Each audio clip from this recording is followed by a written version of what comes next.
How is a cost put on carbon?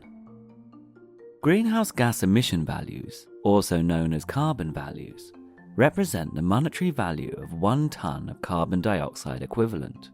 By using carbon dioxide equivalent, we can account for other greenhouse gases, such as methane, nitrous oxide, and hydrofluorocarbons, and standardize their impact to the impact of carbon dioxide. For example, 40 kilograms of methane has the same global warming potential as 1 tonne of carbon dioxide.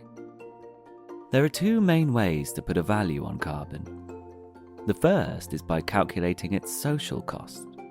This is an estimate of the economic damage caused by 1 tonne of carbon dioxide at a given point in time.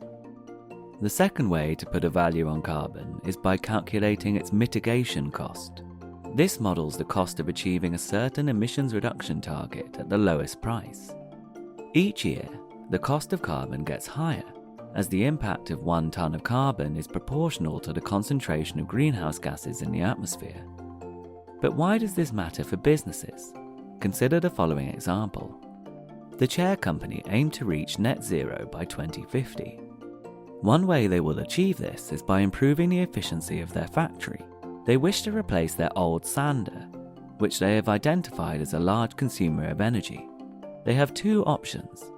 Option 1 costs £4,500. Option 2 costs £7,200. Based on price alone, the choice would be simple. Go with option 1. However, factoring in the cost of carbon, things get a bit more complex. Option 1 emits 760 kilograms of carbon dioxide a year, and option 2 emits 280 kilograms. The chair company has set the internal cost of carbon at £245 per tonne of carbon dioxide equivalent, rising to £378 in 2050. If the operational life of a sander is 20 years, then option 2 is more preferable.